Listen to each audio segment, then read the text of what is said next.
My son and his wife had thrown me out of the house. I stood there in front of my home, clutching a key that no longer turned in the lock, while my battered suitcase lay abandoned near the garage, pinned down by a note from my son. It read simply, "Now it's just the three of us. Find another place to stay." After the surgery that nearly claimed my life, I had dreamed of warm embraces from my family. Instead, I faced a heartbreaking betrayal, but they would soon learn that I was not someone who could be discarded so easily. Before we go on, please subscribe to the channel and share in the comments where you're tuning in from. The hospital's harsh fluorescent lights hummed softly as I scanned my name on the discharge forms.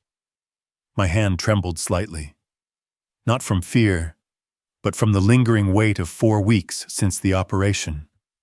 My chest still sore where the surgeons had opened me up. The nurse, a kind young woman with her hair tied in a neat braid, offered a gentle smile and passed me my coat. "Take it easy, Mr. Lamont," she said softly. I nodded, easing the coat over my shoulders, feeling its fabric press against my frail body. The sharp scent of antiseptic hung in the air, stinging my nostrils as I made my way slowly to the exit. Outside, Seattle's gentle spring drizzle coated the sidewalks, glistening on the fresh green leaves of the trees. I gripped my house keys tightly in my pocket, their rough edges providing a small sense of security. I was finally heading home. The taxi waited at the curb, its windshield wipers sweeping rhythmically. I settled into the back seat, my hospital bag bumping against my leg. "Evergreen Lane, please," I told the driver. A fellow with a salt and pepper beard and a mariner's cap pulled low. He met my eyes in the rearview mirror. "Got family waiting for you?" he asked, easing into the flow of traffic. I managed to smile, imagining Sophia's bright smile, Ethan's strong grip, and maybe even little Lily setting an extra spot at the table. "Yeah," I replied, my tone warmer than my true feelings. "Can't wait to see my granddaughter." My phone remained silent in my pocket. No texts, no calls. I brushed the worry aside, telling myself they must be caught up in their day. The city blurred past, rain streaking the windows and mirroring the glow of passing street lamps. Each breath brought a dull ache to my chest, a constant echo of the heart surgery that had almost finished me off. For years, I had propped Ethan up, covering his car loan, handling the mortgage on that house so he and Sophia could provide a stable life for Lily. A tidy home like the one we drove by now, with its neat yard and welcoming porch light, stirred old memories. Me signing those loan documents, Ethan vowing to repay me one day. I had brushed it off. Family came first, always. The taxi pulled up to Evergreen Lane. "And here we are," the driver announced, accepting my payment. I stepped out into the cool rain, hoisting my bag over my shoulder. The neighborhood was still, that peaceful suburban quiet where your own footsteps echo clearly. My house waited at the end of the quiet circle, its familiar blue door like a lighthouse in the dusk. But something seemed wrong. The windows were pitch black, no soft lights spilling out, even though it was just past 8:45 in the evening. I fished out my keys, peering at the dark porch, my heart starting to pound. The key wouldn't turn. I twisted it harder, the metal grinding uselessly against the lock. Rain pattered on my shoulders, seeping through my coat as I rapped on the door, first lightly, then with more force. "Ethan." "Sophia," I called out, my voice sounding frail in the night. No one answered. I stepped back, my shoes squelching on the soaked welcome mat, and tried the key once more. Still nothing. A knot of confusion twisted in my stomach, tight and unrelenting. This had to be some kind of error. I circled the house, testing the side door by the kitchen, but it was locked tight. The back sliding door refused to give, its glass surface icy under my touch. My breathing quickened, the pain in my chest sharpening. I dragged my bag behind me as I reached the garage and stopped cold. There, beside the trash bin, sat my old suitcase. Its worn tan leather faded. The zipper corroded from years of use. A yellow sticky note fluttered beneath a stone. The ink slightly blurred but still readable. We're down to 3 now. Find somewhere else to go. Your son. The words struck like a blow to the gut. I read them again, my hands shaking as I peeled the note free. Ethan. My own son. I dropped to my knees, the damp gravel pressing through my pants. This couldn't be happening. It just couldn't. I pulled out my phone, the screen fogging from the rain, and dialed Ethan's number. It went straight to voicemail. I tried Sophia next. Same result. This is a mistake, I whispered to myself, my voice breaking. It has to be. The suitcase mocked me, a ghost from happier times. I had packed it for Lily's 5th birthday, filling it with presents, including a shiny blue tricycle with colorful ribbons, her delighted squeals ringing out as I wheeled her down the driveway. That joy now cut deep, sharper than the chill rain.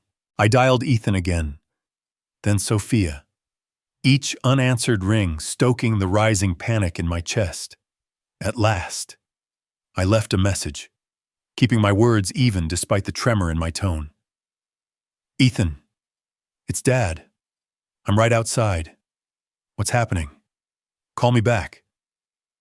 Seattle's night closed in around me, faint streetlights casting long shadows, wet lawns glistening, the distant murmur of a neighbor's television.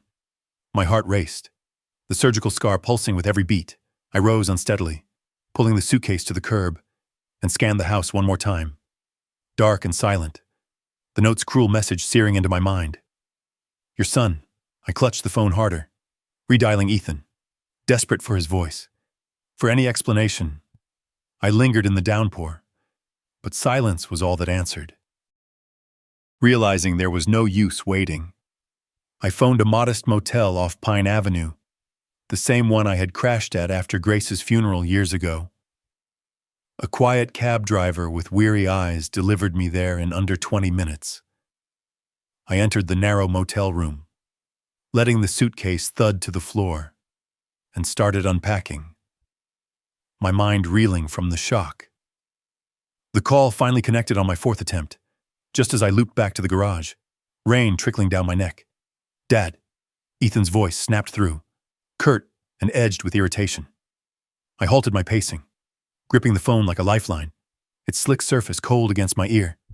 Ethan, what in the world is going on? I demanded, my tone low but unsteady. I'm standing here outside. My key won't work. And there's this note. Yeah, that was me, he interrupted, no hint of kindness in his words. We discussed it. Dad, we're a family of 3 now. Me, Sophia, Lily. You have to sort out your own place. I blinked hard, rain blurring my sight. Discussed it when I was laid up in the hospital. Ethan, after all I've poured into you, the house payments, your car, Lily's tuition. My throat closed up, but I pushed the words out. You can't just shove me aside like this. It's not that simple, he shot back, his voice like frost. We need breathing room. Sophia and I are booking a cruise, a real reset. You're, well, a handful these days. A handful, I repeated, my fist balling tight. I nearly died. Ethan. He let out a heavy sigh, cutting like a blade over the line. Look, I've got to run. Work it out on your end. Dad. The call ended abruptly, the screen fading in my grasp. I stood soaked to the bone, the suitcase dragging at my side. His tone dragged up a vivid memory, teaching him to drive in my old Ford, his young face lighting up with a grin after mastering a perfect parallel park. You're the greatest. Dad, he'd beamed. Now that pride lay in ruins, scattered like ashes. A neighbor's porch light flickered on across the way, its beam catching me, making me feel like an intruder in my own world. My chest throbbed, not only from the incision, but from the sting of his dismissal, a fresh start for them, but not for me. I hauled the suitcase toward a bus shelter a block away, each step slogging through the sodden grass, The rain tapered off, leaving a misty veil over everything. At the bench, I collapsed onto it, staring at the suitcase, its scarred surface reflecting my stunned expression. My jaw set firm, a flicker of anger igniting inside. "This isn't finished," I murmured, my words lost in the far-off rumble of cars. The motel room carried the musty odor of worn carpet and day-old brew, its faulty television flickering shadows onto the faded walls. I knelt beside the suitcase, unpacking with careful, measured motions, each belonging a painful link to the life they had stolen. My wool shirts, neatly folded, carried a faint whiff of home, of the fabric softener Sophia always favored. I laid them on the lumpy bed, my chest constricting from more than just the healing wound. Rain drummed steadily against the window, a constant beat in Seattle's soft spring evening, and I caught my reflection in the pane. Hollow-cheeked with silver whiskers. 65 years on this earth, and now I was rebuilding from scratch. I drew out a snapshot of Lily, her hand-drawn picture of a daisy glued to the reverse. Her laughter replayed in my head from the park swings, before the hospital stay, before Ethan's cruel message. My fingers traced the photo, then drifted to the motel's worn Bible on the bedside table, its cover evoking a rush of recollection. My late wife, Grace, had clutched one much like it at her memorial service, her voice firm as she urged me to watch over Ethan no matter what. I had honored that pledge, footing his debts, securing the mortgage, all to grant him the future she had envisioned. Now he had cast me aside like refuse. All those sacrifices. For what? I grumbled, my voice raw and unfamiliar. I snatched up my phone, hunting for any sign of contact. Nothing. No voicemails from Ethan. No messages from Sophia. My banking app revealed a shrinking balance, yet the automatic deductions for their house mortgage persisted. That home I had funded, my gift turned into their fortress. I paced the cramped space, my breaths ragged, the surgery's toll weighing on me still. With every stride, that spark of resentment grew, faint at first, but building steadily. From the suitcase's side pouch, I retrieved a folded bank record, smoothing it flat, the figures glaring plainly, my details, the mortgage, the endless contributions I had made. My pulse surged, not from frailty, but from a dawning realization. I still commanded the leverage. They believed they could wipe me away. But I held real power. I sank onto the bed, the paper rustling in my fist, and punched in the bank's after-hours number. The neon motel sign hummed outside, its crimson light filtering through the slats as I held for the line to pick up. The bank call kindled a quiet determination. Yet I craved another glimpse of the house, as if it might somehow alter the nightmare. The motel sat only a short walk from Evergreen Lane, so I set out on foot, hoping the crisp air would steady my thoughts. The rain had lightened, and Seattle's avenues shimmered under the lamps. The bank slip tucked securely in my pocket felt like a hidden blade. The hold tune droned from my phone, an irritating loop as I jotted thoughts on a motel notepad. The room's stale coffee aroma mingled with the damp from my coat. "Yes, Mr. Lamont," the representative confirmed at last, her manner brisk yet courteous. "You remain the primary holder on the mortgage for 215 Evergreen Lane. You may modify or halt the payments at will. What would you like to arrange?" I leaned in closer. The statement unfurled across the bedspread. "Just verify my full authority," I stated, my voice gaining strength. She affirmed it all, reciting facts I knew by heart but needed reaffirmed. My name, my funds, my control. I thanked her politely and disconnected, my heartbeat quickening. For the first time since waking in recovery, I sensed a glimmer of strength returning. I slipped out of the motel, the drizzle now a fine mist, Seattle's paths gleaming wetly. My shoes splashed through shallow pools as I headed back toward Evergreen Lane. Not for a showdown with Ethan, but to gather my wits. The slip of paper was my silent ally. I passed clusters of blooming azaleas, their fragrance cutting through the moisture. When a voice rang out, "Hayes Lamont, is that you lurking about?" I turned to find Beatrice Harlow, my neighbor, on her front steps in a cozy sweater, her silver-streaked hair in a loose ponytail, her keen gaze warming with concern as she beckoned me closer. "I saw Sophia dump your things by the garage," she remarked, her words dry but laced with empathy. "Real graceful. You holding up all right?" I paused, then ascended her stairs, my limbs leaden from the trek. "Not really," I confessed, easing into a porch rocker.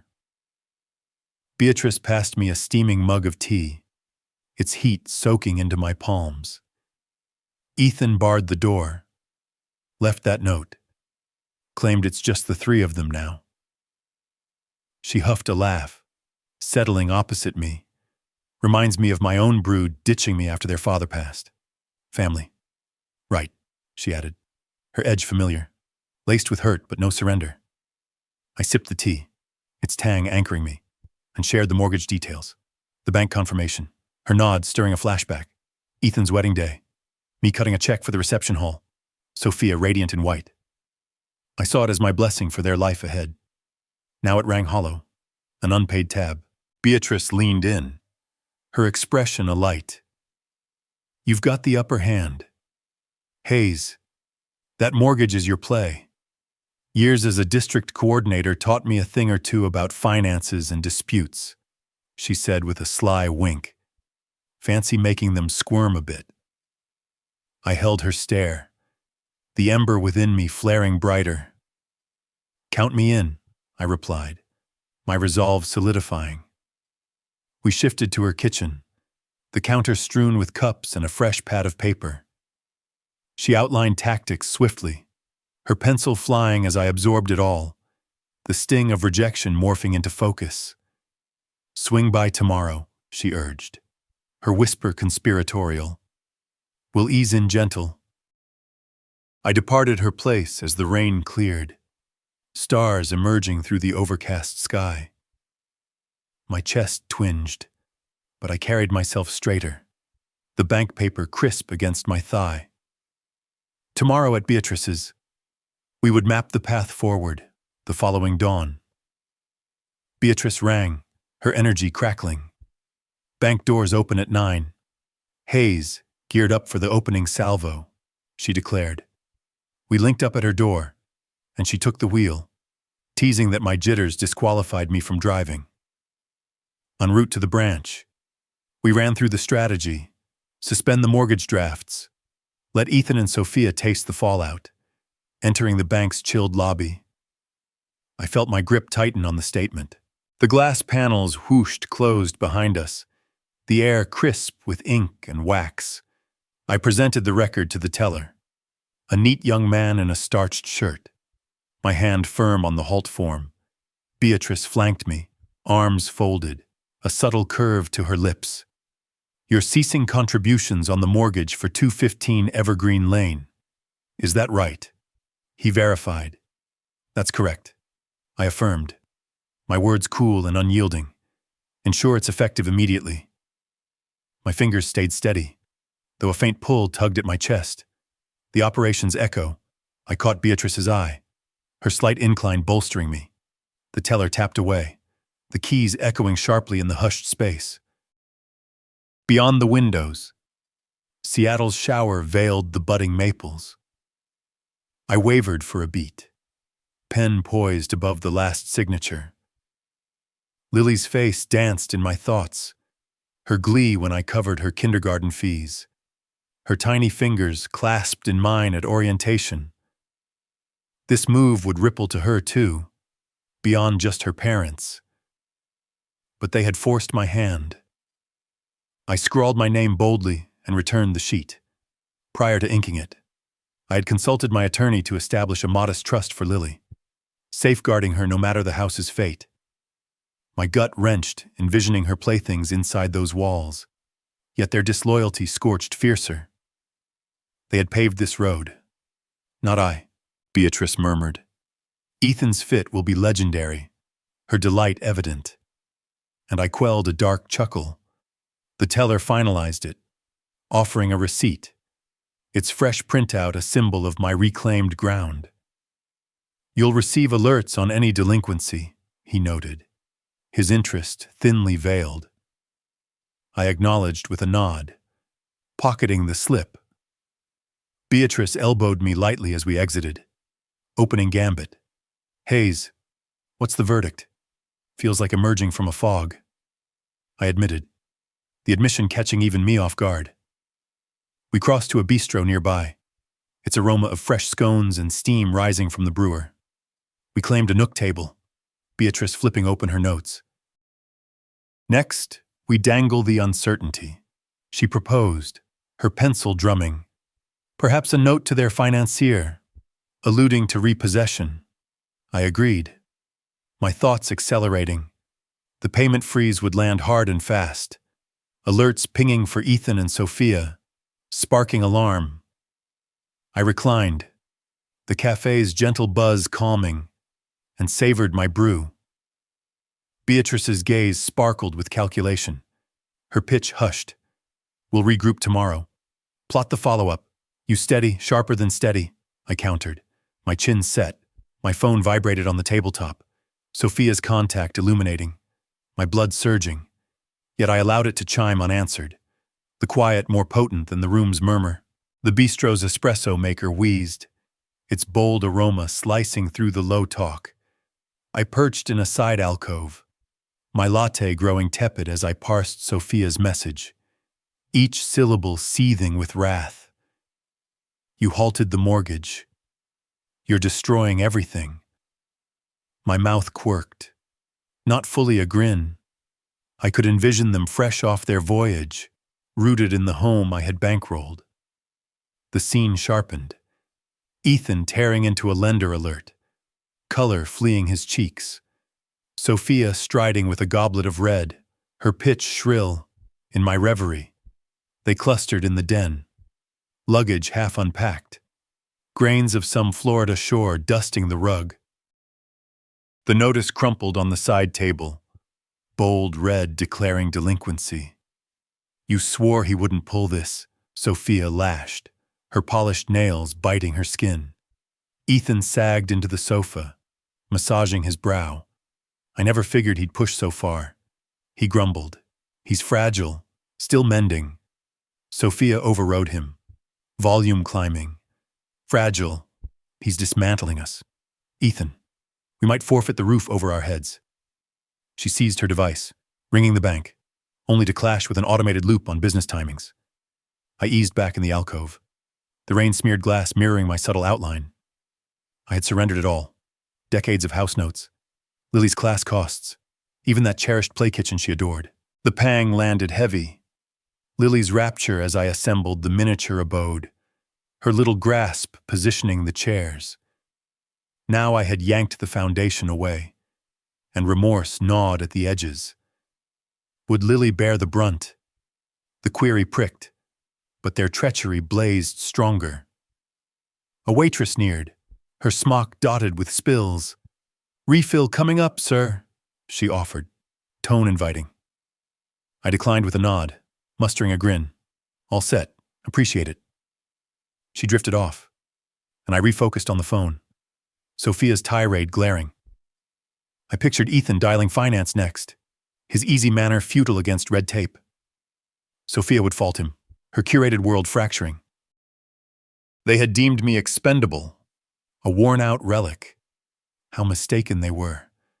My phone thrummed once more, Ethan's label pulsing. My pulse leaped, the bistro's drone receding. I fixed on the display, thumb suspended over accept, the pull of their frenzy drawing me in. I had fired off a curt note to Sophia Postbank, noting I'd be at Harbor Bistro if talk was on the table. Their swift arrival caught me off guard, but the lender's alert on the halt must have spurred them. Their ire hung thick when the door swung wide, my device humming anew with Ethan's insistent call. And this round I picked up, steeling myself. "Dad, we have to hash this out," he pressed, voice taut with fury. Sophia's edged bark overlapping from afar. They were homebound, alert in fist, insisting on a face-to-face. The institution had phoned them that morning, detailing my payment cutoff, leaving them frantic for reckoning. My mug met the wood with a muted tap as I sat up. My rhythm held firm amid the gathering tempest.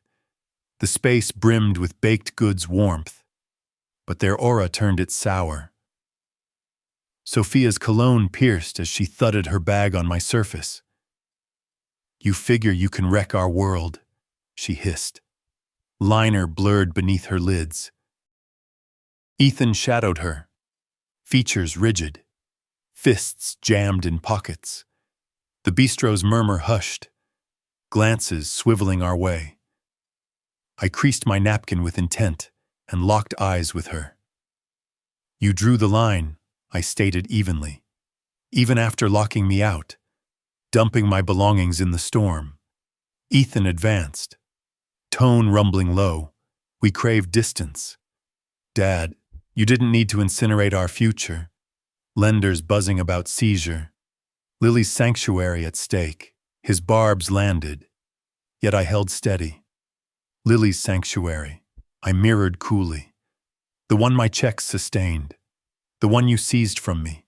Sophia's glare ignited. "You're ruthless," she venom spat, feigning injury as we crumble, her timbre fractured. And a prior clash resurfaced. Her pressing for funds on a fresh SUV. Inflection just as barbed. I had yielded, chasing harmony. Now her avarice stood bare, her barbs echoing that clash. I drew on my latte, its bite steadying me. "You wished for your trio alone," I noted, replacing the cup. "Embrace it."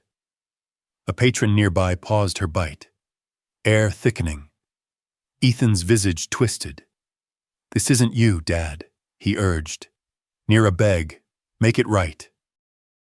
I rose, seat whispering across the tile, surveying them. Ethan's plea, Sophia's blaze. The scarred divide between us yawned wide. "You never truly knew me," I declared, tone unwavering. I departed, their cries diminishing, the drizzle refreshing on my skin.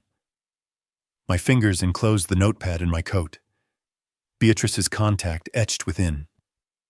I withdrew it, tracing the numbers, and initiated the dial, my gait hastening along Seattle's slick boulevards. The bistro clash stirred a blend of ire and steel. I recognized Beatrice's counsel as vital, her keen strategy to propel me onward. Her home lay mere blocks distant, so I trekked there, the mist soothing my brow, the pad a token of our scheme.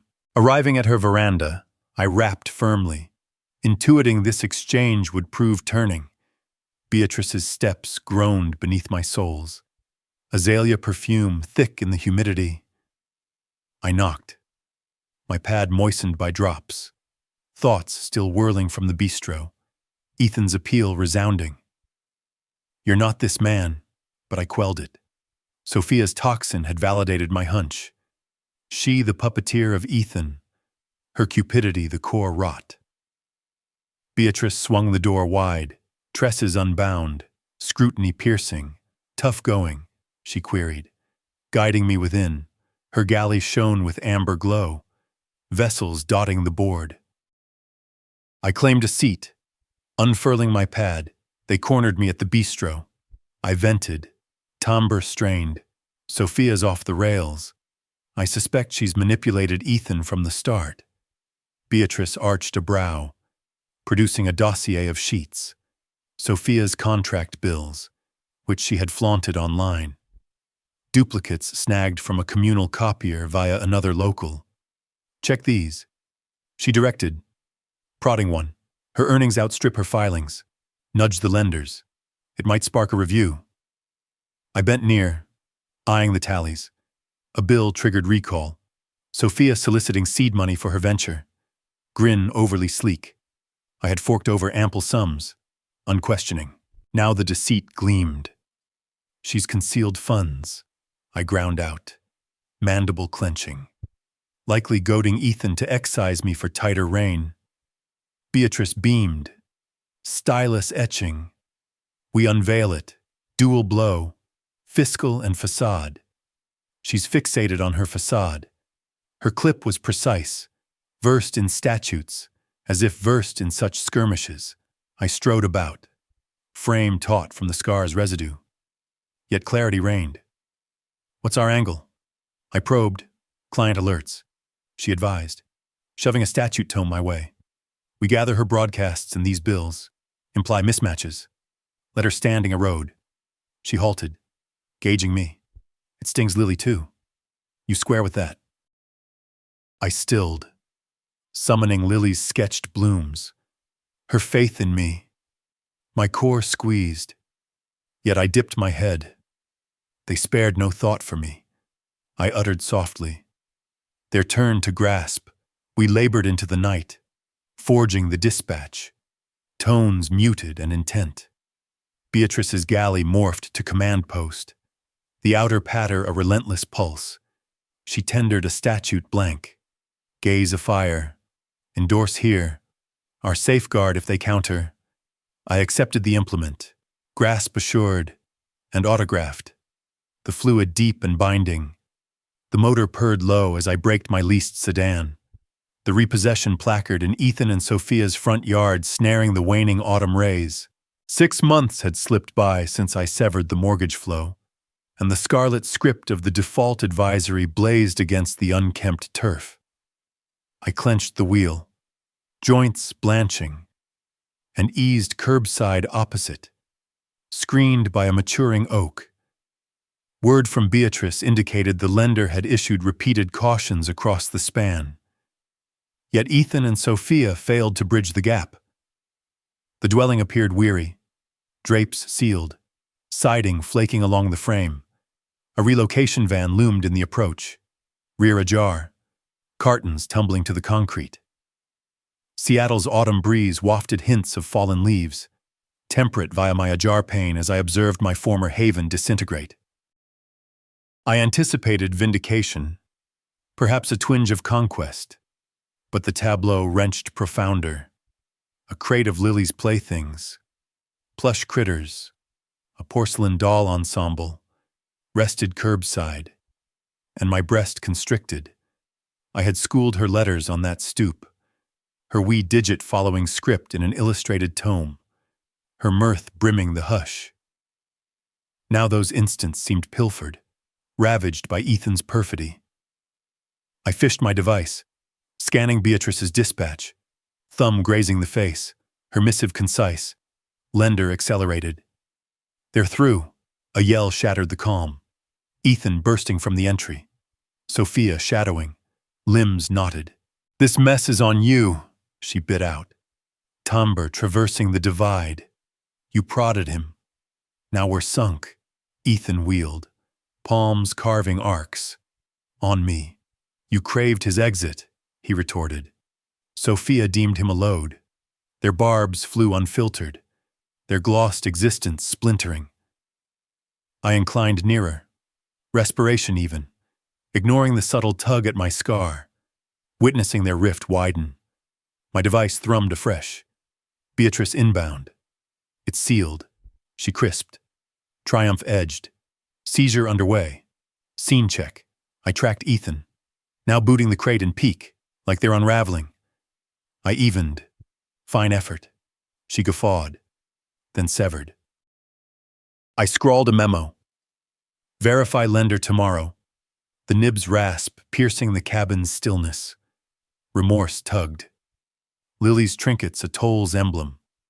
But their selection ignited this chain. Sophia's screen flared, features buckling as she absorbed, likely another patron fleeing.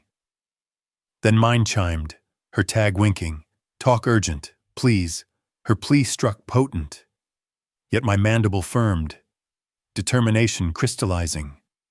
I fired the ignition, The drone's thrum anchoring and glided off, her plea lingering unheeded for the moment. The counselor's suite reeked of hide and sheen. The timepiece's ticks keen as I inscribed the grievance over Sophia's veiled revenue. Beatrice perched adjacent, yielding a sheaf of contracts, her slate orbs aglow. "This seals her fate," she murmured, assurance woven. The barrister, a lean chap with specs, inclined, slotting the stack into a binder. "Filing presently," he assured. "Her patrons will catch scent. Deceit ill-suits a stylist." I drew breath deep, palm unwavering despite the chest's whisper. The procedure's vestige. We emerged. Seattle's gust mild on my visage, the walk damp from dawn's wash. Sophia awaited, propped on a stanchion, garb rumpled, gaze wild. "Hayes, hold on," she implored. Device clutched desperate. She surged forth, timbre splintering. "Halt this. I never intended such depths." Her pleas cascaded, frantic, but I rooted firm. Beatrice a steadfast flank. "You intended each syllable." I iced. "Exact. You and Ethan elected this course. Bear it." Her supplication evoked a bygone slight, waving off my aid on a health tab, inflection entitled keen. I chalked it to strain once. Now her rapacity shone stark. "I'm pleading." She wept, coal streaking, patrons vanishing. "I'll forfeit all." Beatrice scoffed, advancing. Pondered that ere flinging his world to the curb. She nipped. Sophia's device buzzed. Fresh post aglow. Pact voided. Her mask shattered. Vocation fraying live. A twinge of mercy stirred. Then ebbed. "You reaped what you sowed," I noted, pivoting. The grievance's parchment loomed weighty in thought, its stamp a brand of her unveiling. We angled for Beatrice's auto, the mild zephyr ripe with promise. I peered rearward. Sophia rooted, a husk of her groomed poise. Then I halted, Ethan's ride crunching wet asphalt as it neared. My spirit dipped, yet I braced, Beatrice's graze on my limb fortifying for the oncoming. The fragrance of baked roots perfumed my fresh Seattle dwelling, a cozy lease with crisp hues and a vista of flowering magnolias. I arranged the evening spread, gestures precise, the varnished timber lustrous in the twilight's blush. A frame of lily graced the ledge, her chalked marigold vivid on the mount. I lingered, digits brushing it, a hushed oath shaping. I would stand for her, on my accord. Beatrice neared, our camaraderie now foundational, her incisive humor a solace unforeseen. A rap disrupted the peace. Not Beatrice's signature knock. I unlatched to Ethan, posture bowed, orbs inflamed. "Dad, I botched it all. I'm remorseful." The admission dangled, brittle, yet I felt no haste to cradle it. I yielded passage, the ether dense with vernal mildness. "State your piece," I directed, decanting claret for the board. "Grasp even." He shifted uneasy, eyes downcast. The home's gone. Sophia's trade evaporated. I missed how she drove me to sever you. His pitch broke, but I maintained composure. "I absolve you." I measured, unhurried. But that's the end. "Ethan, no re-entry." He recoiled, the import settling. "Lily," he ventured. But I interjected. "I'll connect on my terms, not yours." Beatrice entered, her beam easing the strain. Aromas of triumph. She toasted later. Vessel aloft, warmth threading. We chimed glasses, the note resounding in the serene. Our alliance forged in trials. The outer plot, earth newly stirred, evoked a reverie of tranquil ease. days of modest delights. This strayed from that vision, yet it was wholly mine, forged tough. Later, I strolled to a close green, the pact for Lily's reserve inked and lodged. Securing her path, I glimpsed her on the glider, her joy drifting. Ethan perched sidelong, my essence buoyed, yet I held distance, mute, vowing grandfatherhood unbound by their strings. I veered homeward, the sword's emerald waning aft, my tread buoyant, a soft curve to my lips. The ensuing fortnight swirled with statutes and shifts, aided by Beatrice. I secured a snug lease on Seattle's fringe, overlooking blooming cherries. A launch pad anew, the relocation swift, scant crates. My case, echoes of Lily, nesting there. The past's burden began to dissolve. That dusk, prepping the meal, serenity bloomed unknown in eras, assured Beatrice's imminent arrival. As the sun dipped low over the cherry blossoms, Hayes savored the quiet triumph of his new chapter.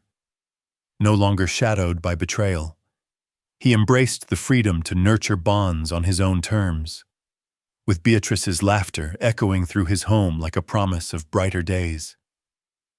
Lily's distant swing songs lingered in his heart, a gentle reminder that love could rebuild what cruelty had torn apart. In this reclaimed life, Hayes discovered not just survival, but a fierce, unyielding grace. What struck you most about Hayes' journey?